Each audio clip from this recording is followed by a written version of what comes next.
अस्सलामुअलैकुम नाज़रीन, मैं हूं सैयद ज़ुल्फ़िकार गिलानी और आप देख रहे हैं गिलानी व्लॉग्स। स्कॉटलैंड का रहने वाला मुमताज़ माहिर आसार क़दीमा और फ़ोटोग्राफ़र हेनरी कज़न्स जब पहली बार सक्खर आया तो उसने सक्खर के बारे में अपने तासुरात का इजहार करते हुए ये बताया कि सक्खर में दाखिल होने के बाद जिस सबसे पहली चीज़ पर नज़र पड़ती है वो है मासूम शाह का मीनारा। एक ज़माने तक ये मीनार सक्खर की सबसे बुलंद तरीन इमारत हुआ करता था।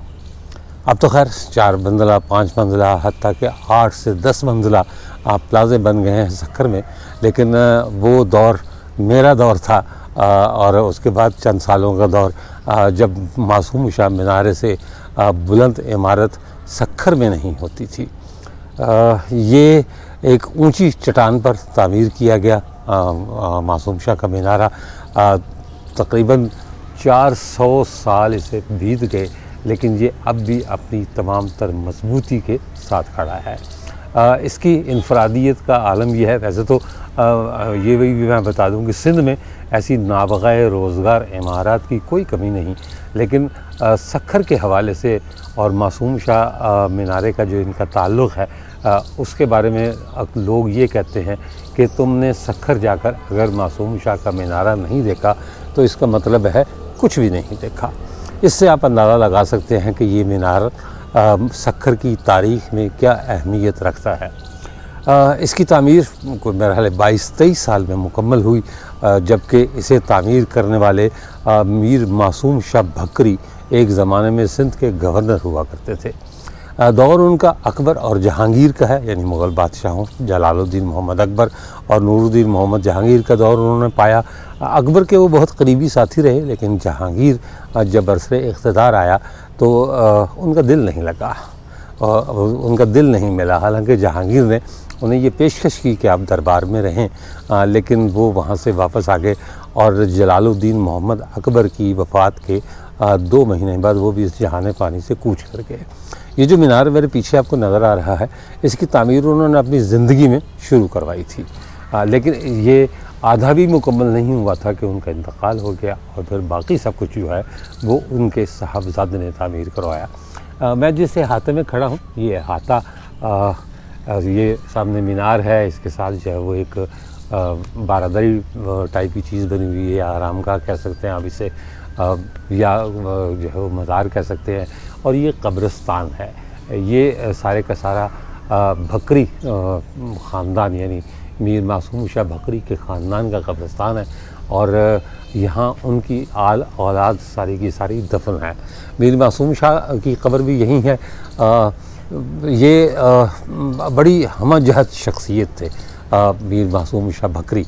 ये शायर भी थे, अदीब भी थे, मुवर्रिख़ भी थे, जंगजू भी थे, सिपा सालार भी थे। कहते हैं कि लगभग 20 साल इन्होंने मुग़लों की हिमायत में या मुग़लों की फ़ौज में जंगो जदल में गुजार दिए और कई हज़ार मतलब जो सिपा है उसके सालार थे। और फिर इनकी वालिदा ने एक ख़त लिखा, वो सारा कुछ मैं बताऊंगा आपको व्लॉग में आगे चलकर। इनकी वालिदा ने अकबर को एक ख़त लिखा बहुत जज्बाती किस्म का, और जिसकी वजह से अकबर बादशाह जो है वो इतना मतलब मुतासिर हुआ कि उसने मीर मासूम शाह भकरी को वापस सक्खर आने की इजाज़त दे दी। तारीख़ मासूमी मीर मासूम शाह भकरी की बहुत मशहूर ज़माना और मुस्तनद तारीख़ मानी जाती है। तो ये कब्रें भी दिखाता हूँ और इस मीनार के ऊपर भी लोग जाते हैं, जाने की जगह है। मैं भी आपको लेकर चलता हूँ और ऊपर से सक्खर शहर का नज़ारा भी करवाता हूँ। और वहीं खड़े होकर मतलब आप व्लॉग के एंड में पहले तो मैं ये इमारतें वगैरह आपको दिखाऊंगा और उसके बाद आपको मासूम शाह मीनारे के ऊपर ले चलूँगा और वहीं खड़े होकर ये बताऊँगा आपको कि ये सक्खर शहर का अजूबा है और इसे अजूबा क्यों कहा जाता है। लेकिन ये सब के मतलब व्लॉग के बिल्कुल आखिर में, जहाँ मैं आपसे इजाज़त दूँगा। उससे पहले आइए मैं आपको जो है वो ये कब्रें दिखाता हूँ, मीर मासूम शाह भकरी की तारीख़ बताता हूँ और इनके बारे में वो सारी चीज़ें जो तारीख़ में महफूज हैं और इंशाअल्लाह ताला हमेशा महफूज रहेंगी, क्योंकि सक्खर की तारीख़ से और सिंध की तारीख से मीर मासूम शाह भकरी का नाम कभी हज़फ नहीं किया जा सकता। मीर मासूम भकरी की विलादत 7 फरवरी 1538 बरोज़ जुमेरात भक्कर में हुई। दादा के हवाले से वो तिरमज़ी हुसैनी थे और नाना के हवाले से सब्ज़वारी मूसवी सैयद थे। मूसवी सैयद ज़्यादातर भक्कर और सैफन में आकर आबाद हुए। उन ज़मानों में ये दोनों सिंध के इक़्तिदार के अहम शहर थे। मीर मासूम 2.5 वर्ष का था तो हुमायूं लाहौर से भागता हुआ सिंध आया, यानी जब उसने शिकस्त खाई शेर शाह सूरी से। पाठ के मकाम पर 1541 में, ये पाठ का मकाम जो है वो लाड़काने के करीब है, पाठ के मकाम पर 1541 में हमीदा बानो बेगम से शादी की। गुजरात से नाकाम होकर उमरकोट आया, जहाँ 15 अक्टूबर 1542 में अकबर पैदा हुआ। और जब 10 जून 1543 इतवार के दिन शाह हसन से मुआहदा करके वो फतेह बाग से रवाना हुआ तो अकबर की उम्र 2 साल के लगभग थी। दोनों की उम्रों में, यानी अकबर जलालुद्दीन मोहम्मद अकबर और मीर मासूम की उम्रों में 5 वर्ष का फ़र्क था। मीर मासूम बड़ा और अकबर उम्र के हवाले से छोटा था, मगर एक फ़र्क ऐसा था जिसे शायद वक्त कभी ना पाट सका, और वो ये था कि एक बादशाह का चश्मा चिराग था और दूसरा उसका मुलाजिम था। सैयद हसामुद्दीन राशिदी के मुताबिक, ये सिंध के बहुत बड़े मुहक्किक हैं, मुसन्निफ़ हैं, मुवर्रिख़ हैं, उसका नाम मतलब राशिदी साहब के मुताबिक उसका नाम मोहम्मद मासूम शाह रखा गया। हिंदुस्तानी दस्तूर के मुताबिक नाम के साथ मीर का लाहका लगा दिया गया। अलबत्ता अमीनुल मुल्क का खिताब हमें उस तहरीर में नज़र आता है जब 1012 हिजरी में एक सफ़ीर की हैसियत से शहंशाह अकबर उसे ईरान भेजता है। मीर मासूम के फ़र्जंद मीर बुज़ुर्ग ने अपने वालिद मोहतरम के लिए नवाब और अमीर के अल्फाज एहतरामन इस्तेमाल किए हैं। आपका सिलसिला नसब 17वीं पुश्त में जाकर हज़रत सैयदना इमाम मूसा अल काज़िम से मिलता है। मीर मासूम की इब्तदाई तालीम के मुताल्लिक़ 4 नाम तारीख़ के सफ़ात पे मिलते हैं जिनके पास उसने तालीम हासिल की। उनमें मुल्ला मोहम्मद किंगरी वाले, काजी डिनो सिहानी वाले, शेख हमीद दरबेलानी वाले और मखदूम उस्मान दरबेलाई, ये लोग शामिल हैं। जिन दिनों यानी 1569 में सैयद सफ़ाई ने भक्कर में शेखुल इस्लाम का मनसिब संभाला, तब नंगल ठट्टा में मिर्ज़ा बाकी बेग की हुकूमत थी। ये दौर था 973 हिजरी से 993 हिजरी का। सुल्तान महमूद भकरी ने 1574 में ये जहान छोड़ा और मीर मासूम के वालिद मीर सफ़ाई ने 1583 में इस बेवफा दुनिया को अलविदा कहा। तोहफ़तुल इकराम के मुताबिक, ये सिंधी की बहुत मुसरत किताब है तारीख़ की। तोहफ़तुल इकराम के मुसन्निफ़ अली शेर काने ठटवी के मुताबिक मीर मासूम ने पहले भक्कर के वाली सुल्तान महमूद के यहाँ अपनी जगह बनाई और उसके बाद उसने दरबार अकबरी में मर्तबा हासिल किया। जबकि पीर हसामुद्दीन राशिदी का ख्याल है कि मीर मासूम ने 1557 में भक्कर को छोड़ा और अकबर के दरबार से बराह रास्त वाबस्ता हो सकें, और वो हो भी गए। एक और रिवायत के मुताबिक सैयद मासूम शाह नहायत वजी व शकील, खूबसूरत, बुलंदबाला कद के बहादुर नौजवान थे। बचपन से लेकर आलम शबाब तक फ़नून सिपाहगरी और तेग ज़नी का ज़ौक़ व शौक़ गालिब रहा। आपकी जुर्रत व बहादुरी के कारनामे सक्खर शहर के गिरदोनवा में मशहूर होने के बाद उनके रोब व जलाल से अवाम व ख़ास मरूब रहते थे। चुनांचे भक्कर के गवर्नर महमूद ख़ान ने मीर मासूम के कारनामों को इत्तला शहनशाह हिंद जलालुद्दीन मोहम्मद अकबर को दी। अकबर साहिबा ने इल्म, हुनर और बहादुर अफराद का कदरदान था। उसने मीर मासूम शाह को अपनी फ़ौज का अफसर मुकर्रर कर दिया। उस वक्त मीर मासूम की उम्र 38 साल थी, लेकिन तारीख़ के सफ़ात पर कुछ शकूक व शुबहात की चिड़ियाँ भी उड़ती नज़र आती हैं। मसलन कुछ कहते हैं कि मीर मासूम गरीब थे और इसके लिए पहले अपने दोस्त शेख इसहाक़ के पास गुजरात गए। उन्होंने तबक़ात अकबरी के मुवर्रिख़ ख्वाजा निज़ामुद्दीन बरवी का मीर मासूम को हवाला दिया, लेकिन साल इस बात की तस्दीक नहीं करते। अलबत्ता एक और बयान ये है कि 1557 तक मीर मासूम दिल्ली दरबार से मुंसलिक हो चुके थे और 1576 से उनका नाम एक अहम सिपा सालार की हैसियत से तबक़ात अकबरी में नज़र आता है, और ये भी कि वो सिंध से गुजरात नहीं बल्कि सिंध से सीधा आगरे गए थे। बहरहाल फ़ौज में ज़िम्मेदारियाँ संभालने के बाद वो 20 साल तक अजमेर समेत मुख्तलिफ़ इलाक़ों में फितरों को कुचलने में मसरूफ़ रहे। इस अरसे में उन्होंने बेशुमार जंगें लड़ी, जिनमें इधर की जंग 1576 में, बिहार और बंगाल की लड़ाई 1580 में, बंगाल में एक और लड़ाई, जबकि 1584 में गुजरात की मुहिम शामिल है। मीर मासूम को शेर व अदब से गहरी दिलचस्पी थी। गुजरात की मुहिम के दौरान उसने हिंदुस्तान की तारीख़ पर मुश्तमिल जो किताब है तबक़ात अकबरी, उसके मुसन्निफ़ और अदबी शख्सियत ख्वाजा निज़ामुद्दीन अहमद की मुआवनत की। इसी दौरान मीर मासूम को तारीख़ सिंध लिखने का ख्याल आया। गुजरात में क़याम के दौरान ही आपको शहंशाह हिंद जलालुद्दीन मोहम्मद अकबर ने तलब किया। वो उस वक्त लाहौर में मुक़ीम था। लाहौर पहुंचकर मीर मासूम ने बादशाह से मुलाकात की। अकबर आपकी शख्सियत से बहुत मुतासिर हुआ। वो आपको हमेशा कदर व मंजिलत की निगाह से देखता था। दरबार अकबरी में उनकी मुलाकात हिंदुस्तानी जर्नैल अब्दुर्रहीम खान खानान से हुई, जिसके साथ बाद में उन्होंने मतलब उसे काम करने का मौका भी मिला। 1590 में उन्हें दरबार अकबरी की जानिब से ठट्टा की मुहिम पर रवानगी का हुक्म मिला। इसी दौरान आपकी वालिदा माजिदा सैयदा बीबी कलाइना ने अकबर को ख़त लिखा कि जिस माँ का अकलौता बेटा 20 साल तक निगाहों से ओझल रहे, उस माँ का दिल क्या कहता होगा, जबकि मेरा बेटा शहनशाह की फतूहात में जांबाजी और वफादारी के जौहर दिखा रहा है और अपनी जान तक की परवाह नहीं करता। क्या बादशाह सलामत के अदले खुसरवाना से ये उम्मीद कर सकती हूँ कि मेरे बेटे को मेरी आखिरी सांस टूटने तक इस इलाके का हाकिम तैनात कर दिया जाए। कहते हैं अकबर इस ख़त से बेहद मुतासिर हुआ और उसने मीर मासूम को दरबेला यानी नवाबशाह, काकड़ी और चांडका लाड़काना का इलाका कहलाता है का परगना जागीर के तौर पर अता करके सिंध का हाकिम मुकर्रर कर दिया। मीर मासूम 12 दिसंबर 1590 को अपने आबाई शहर सक्कर पहुँचे। उनके साथ अब्दुर्रहीम खान खाना भी ठट्टा को फतह करने के लिए लाहौर से सक्कर आया। शाही अहकामात के मुताबिक मीर मोहम्मद मासूम भी उसके शरीक-ए-कार थे। ठट्टा पर उस वक्त तुर्की नस्ल तरखानी हुक्मरान मिर्ज़ा जानी बेग की हुकूमत थी।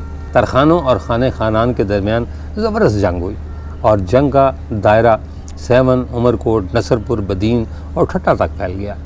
दोनों जानिब से बेशुमार सिपाहियों के कत्ल के बावजूद भी मुग़ल फ़ौज फतह हासिल न कर सकी। जब जंग का कोई नतीजा न निकला और बिलावजह बेपनाह खून खराबा हो गया तो दोनों फ़रीक़ैन की जानिब से सुलह की कोशिशें शुरू हुईं। 1591 में मिर्ज़ा जानी बेग और अब्दुर्रहीम खान खानान के दरमियान मुआहिदा अमन तय पाया, जिसकी रूह से जंग ख़त्म हो गई और ठट्टा शहर मुग़लिया सल्तनत का हिस्सा बन गया।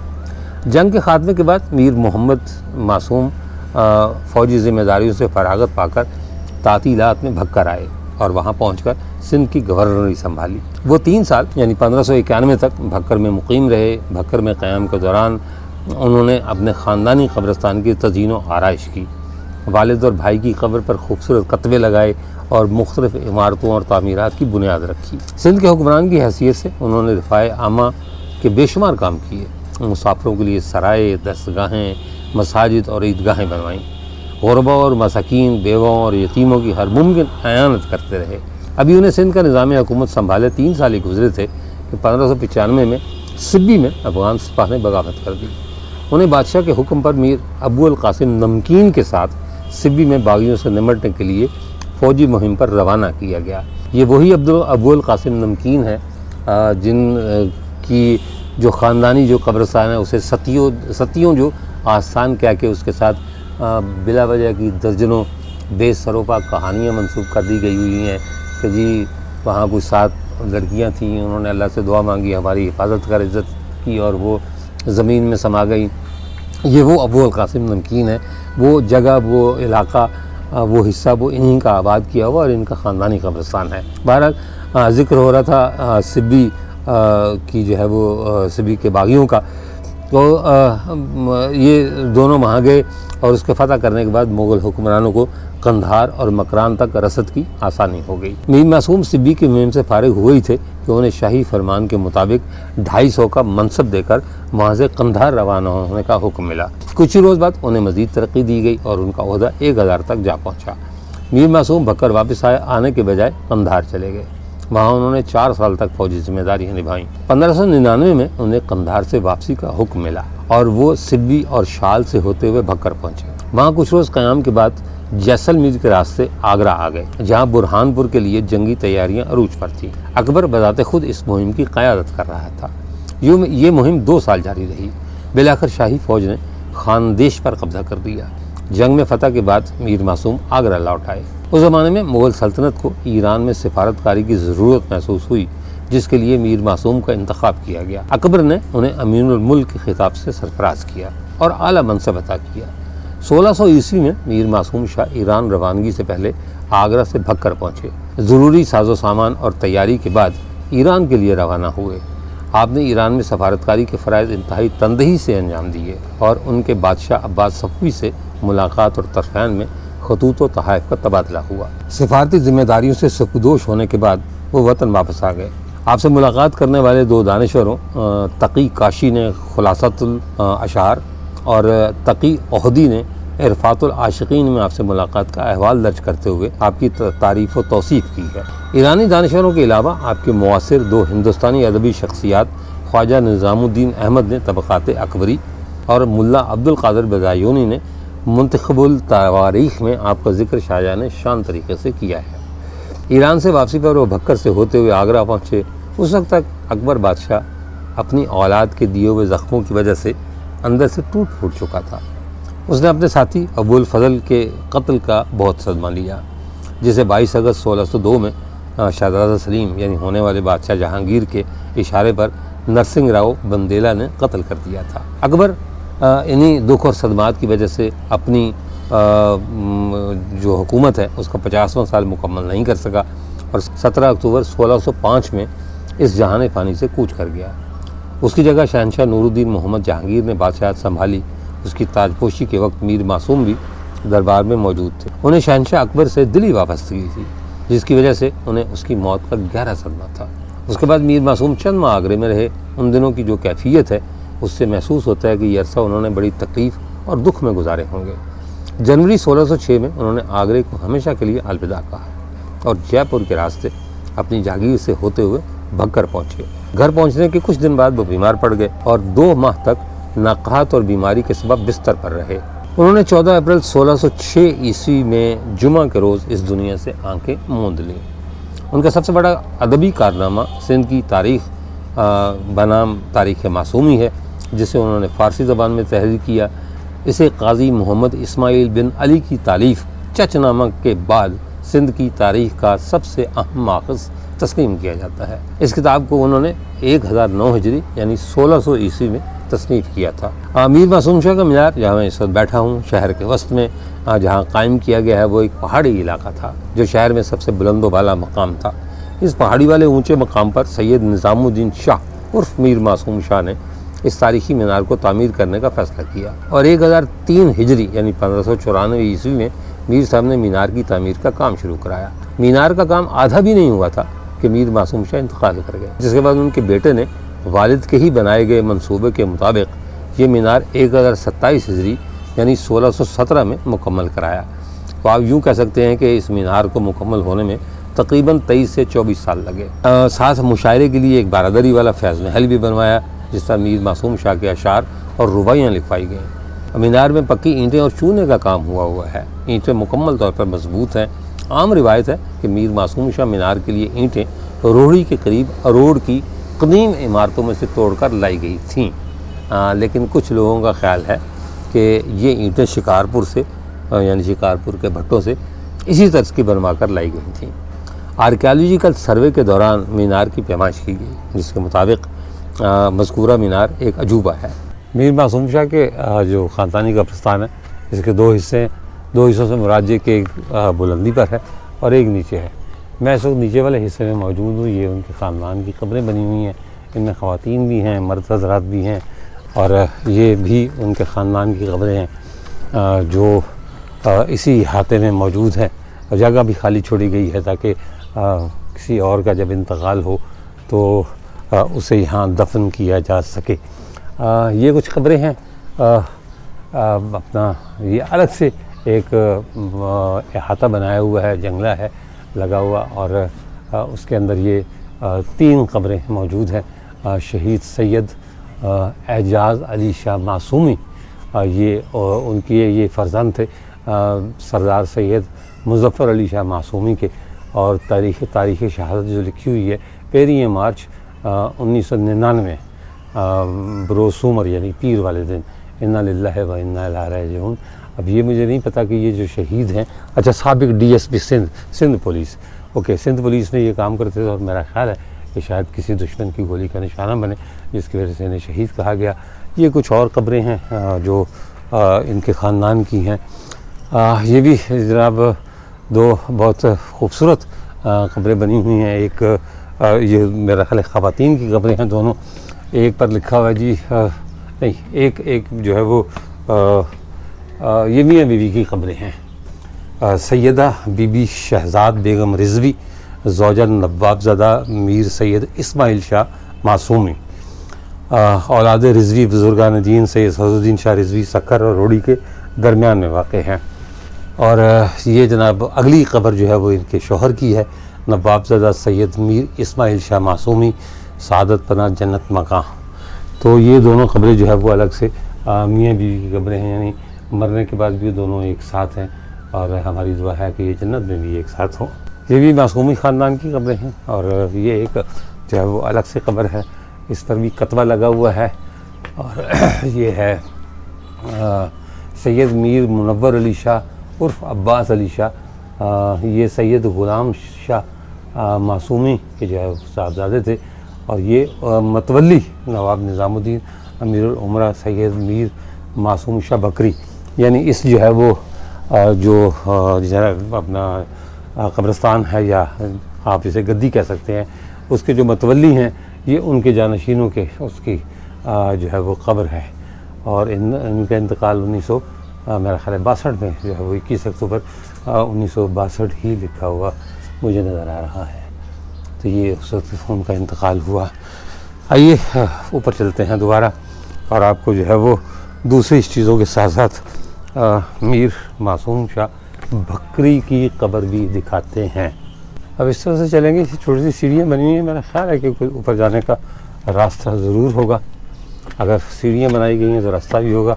उस तरह का नहीं हो सकता कि संगमरमर लगा हुआ हो, लेकिन ये तो हाँ फिर ये सीढ़ियाँ आ गई और ये सीढ़ियाँ चढ़कर हम कब्रिस्तान के बालाई हिस्से में आ गए हैं। ये नीचे वाला हिस्सा, ज़ेरी हिस्सा, और ये बालाई हिस्सा। ये ताज़ा कब्रें लग रही हैं, सिर्फ प्लस्तर करके छोड़ दिया गया है। कोई तख्ती या कोई कतबा नहीं लगा हुआ, कोई शनाख्त नहीं है कि ये किसकी कब्र है। ये हुजरे जो है वो बने हुए हैं अलग अलग, ये भी बग़ैर कतबे के कब्र है, लेकिन यकीनी तौर पर इसका ताल्लुक़ भी जो है वो मीर मासूम शाह के ख़ानदान से ही रहा होगा, इन कब्रों का भी, क्योंकि यहाँ कोई भी बाहर का बना दफ़न नहीं है। ये सारे के सारे ख़ानदान मासूमिया के लोग हैं। और ये जनाब बहुत खूबसूरत सतून बनाए गए हैं जिन पर फ़ारसी में रुबाइयाँ लिखी हुई हैं। मुमकिन तौर पर ये मीर मासूम शाह बकरी की रुबाइयाँ हो सकती हैं।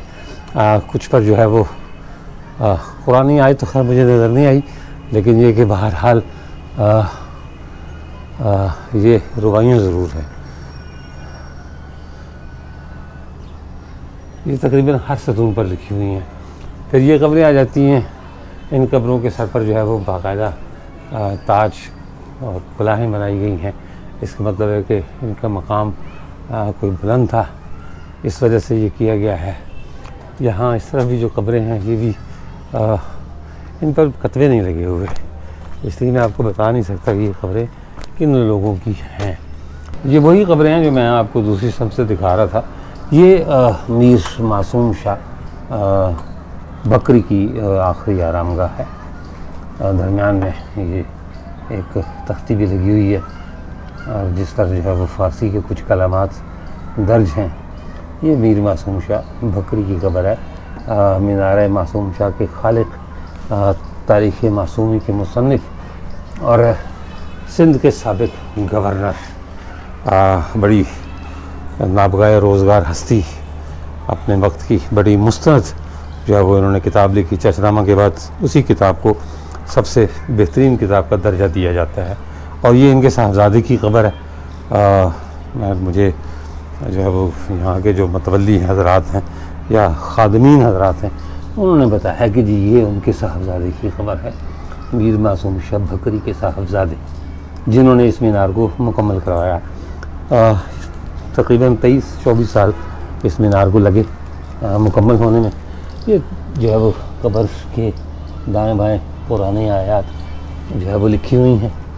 यहाँ भी दूर तक जो है वो सारा कुछ लिखा हुआ है। और इसी तरह मीर मासूम शाह की कब्र पर भी तमाम तर जो है वो हयात लिखी हुई हैं, कुछ अरबी में, कुछ फ़ारसी में, कुछ उनकी अपनी रुबाइयाँ हैं, कुछ कुरानी आयात हैं।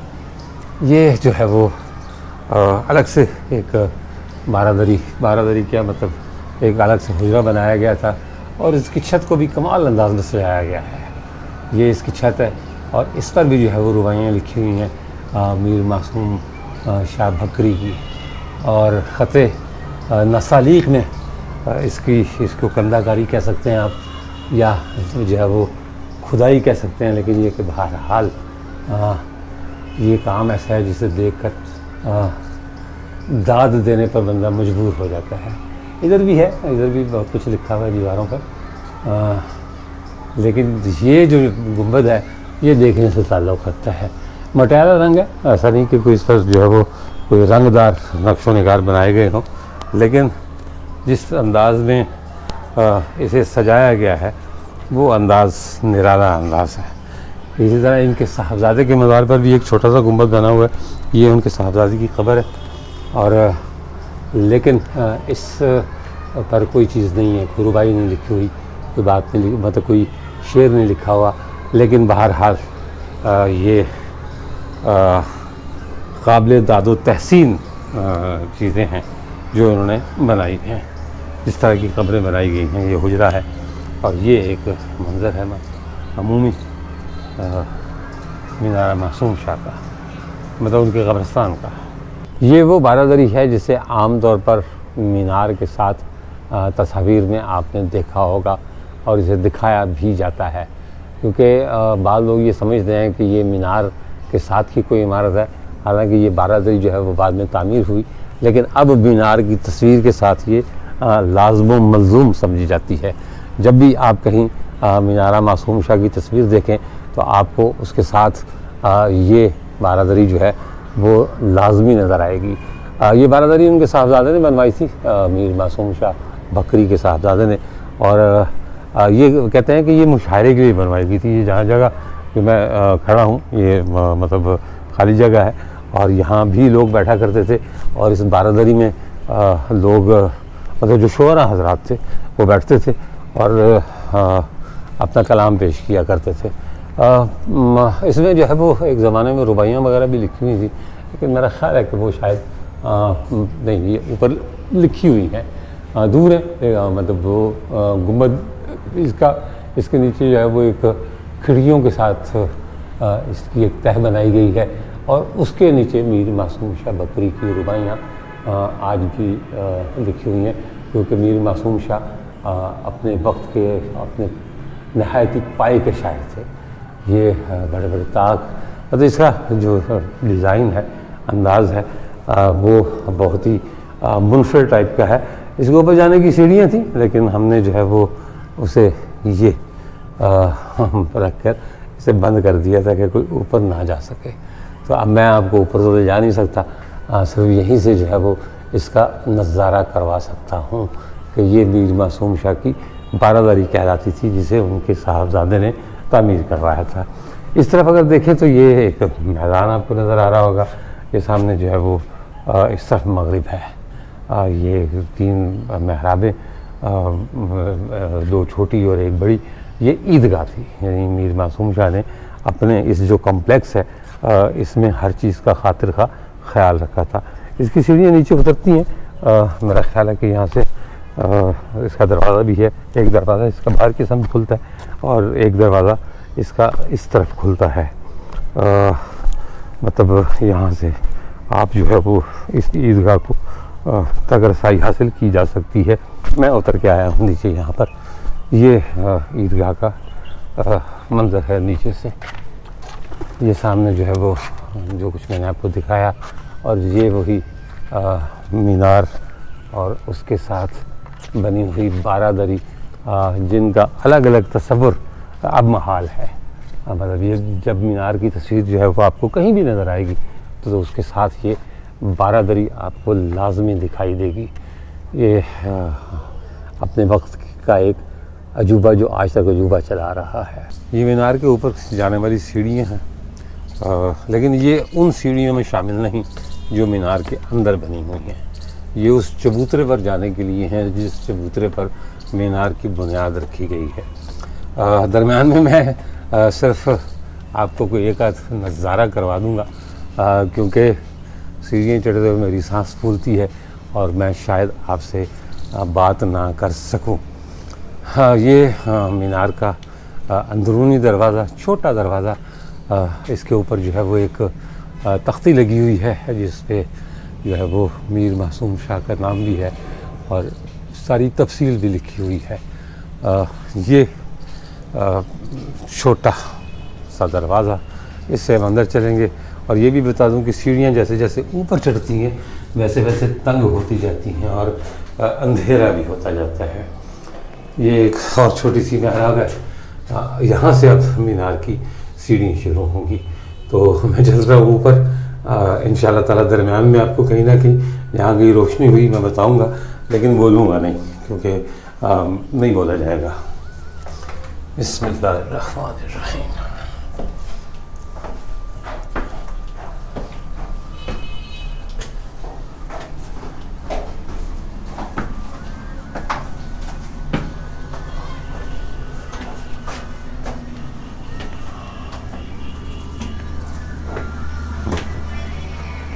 थोड़े थोड़े फासले पर खिड़कियाँ बनी हुई हैं ताकि जो मीनार के अंदर रास्ता है वो रोशन भी रहे और जो चढ़ने वाले हैं उन्हें हवा भी लगती रहे।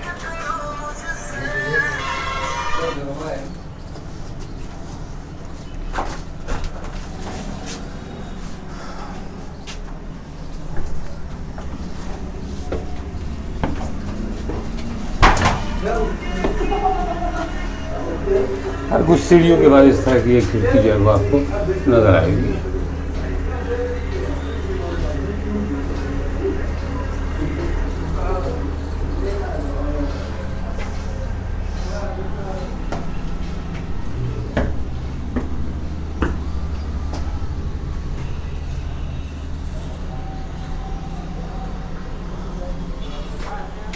सीढ़ियों पर इस तरह के जो है वो डिज़ाइन बने हुए हैं और ये महराब आपको नज़र आ रही होगी, नन्ही मुन्नी सी छोटी सी महराब। ये तिकोने अंदाज में बनी हुई महराब है। ये जनाब सीढ़ियों को भी उन्होंने सजाया हुआ है जी।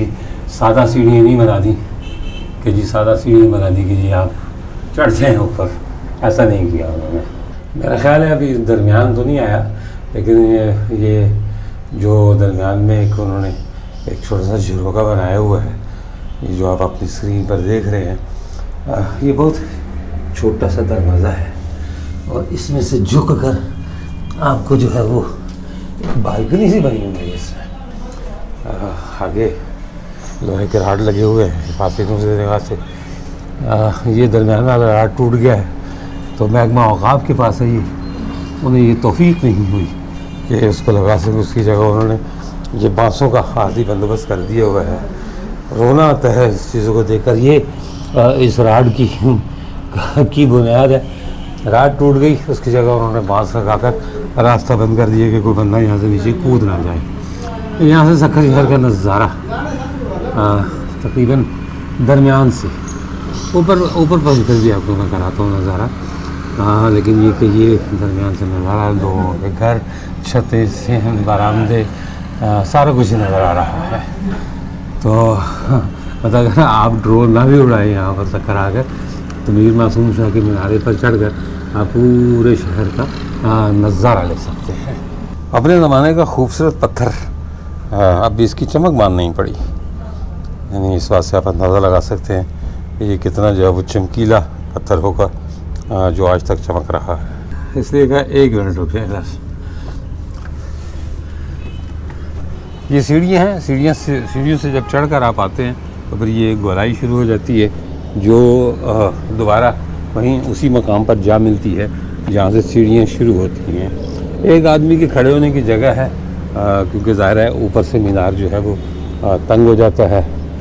तो ये जनाब उसकी राहदारी कह सकते हैं आप। और फिर यहाँ लोहे के जंगले लगाकर रास्ता बंद कर दिया हुआ है, क्योंकि नीचे सीढ़ियाँ हैं और मतलब हमारे जैसे लोग अंधे प्यारे गूंगे वो नहीं चाहते जो है इंतज़ामिया कि कोई बंदा यहाँ से सीढ़ियों से गिर कर ज़ख्मी हो जाए। इस जंगले के हवाले से अपने नाज़रीन को ये भी बता दूं कि ये मीनार एक पनाहगाह और वाच टावर के अलावा ख़ुदकुशी की एक पुरकशिश जगह के तौर पर भी इस्तेमाल होता रहा। तामीर के बाद जल्दी इसे आवाम के लिए खोल दिया गया था ताकि लोग इसकी चोटी से दूर दूर तक देख सकें। लेकिन जब लोग सैर व तफरीह से एक कदम आगे बढ़े और कई लोगों ने टावर से छलांग लगाकर ख़ुदकुशी कर ली तो इसे ख़ुदकुशी का मीनार कहा जाने लगा। उसके बाद सबसे ऊपर यानी नज़ारागाह के इर्द गिर्द लोहे की बाड़ लगा दी गई जो अब तक मौजूद है। मीनार की ऐन बुलंदी पर वस्त में यानी जहाँ नज़ारागाह बनी हुई है उसके वस्त में एक छोटी सी गैलरी बनाई गई है। ये उसकी छत है, बहुत नक्श छत जिसको कहना चाहिए, कंधाकरी की गई है, गोलाई में है। और यहाँ आप ऐसे तो धूप जो है वो ज़ाहिर जिस तरफ सूरज होगा वहीं से आती है, लेकिन अगर धूप है भी तो आप इस छतरी के नीचे आराम कर सकते हैं, सायादार जगह मुयसर है। लेकिन एक बात यहाँ भी मुझे अफसोस हुआ, मैं मतलब पाकिस्तान में जिस जगह भी गया जो भी हमारा तारीख़ी विरसा है वहाँ मैंने तरह तरह के नाम लिखे हुए देखे दीवारों पर। तो मेरा नहीं ख्याल था, ना मेरी सोच थी, मेरा ये गुमान था कि सखर के लोग उससे अलग होंगे या मासूम शाह के मीनारे की बुलंदी पर चढ़ने वाले लोग जो है वो किसी और तरह के होंगे और उन्होंने अपने नाम नहीं लिखे होंगे दीवारों पर। लेकिन यहाँ नाम, फ़ोन नंबर, जुमले सारा कुछ लिखा हुआ है। आ जाओ जान में हमारे पास, मुझे ज़िंदगी की तलाश है, ऐसा कोई पता मिला नहीं, तुम अपनी ज़ात पे कुर्बानी दी तो मुझे आकर पता नहीं क्या क्या लिखा है। बहरहाल ये फजूल बातें हैं।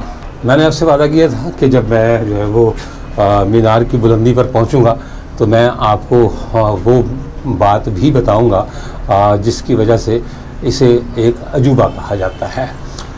मीनार है आम मीनार, जैसे दूसरे मीनार है, मीनार पाकिस्तान है और बहुत सारी यादगारें पाकिस्तान में बनी हुई हैं। लेकिन जो इंफरादियत इस जो है वो मीनार में है, वो इंफरादियत पाकिस्तान के किसी भी मीनार में मुझे कम से कम अब तक नज़र नहीं आई। अगर आपको पता हो तो आप मुझे ज़रूर बताइएगा। और वही इंफरादियत इसके अजूबा होने की वजह है। ये मीनार 84 फुट ऊँचा है, मैं इस वक्त ज़मीन से 84 फुट जो बुलंदी पर खड़ा हूँ। इसका जो घेर है यानी जो इसका मतलब गोलाई है वो भी 84 फुट है। जिन सीढ़ियों से मैं चढ़कर आया हूँ उनकी तादाद भी 84 है और इसकी बुनियाद जो रखी गई है वो भी 84 फुट पर ही रखी गई है। 84, 84, 84, 84। अब ये अल्लाह जानता है कि 84 में वो ऐसा कौन सा राज पोशीदा था जिसकी वजह से मीर मासूम शाह भकरी ने इस मीनार की तामीर में 84 के अदद को इतनी अहमियत दी।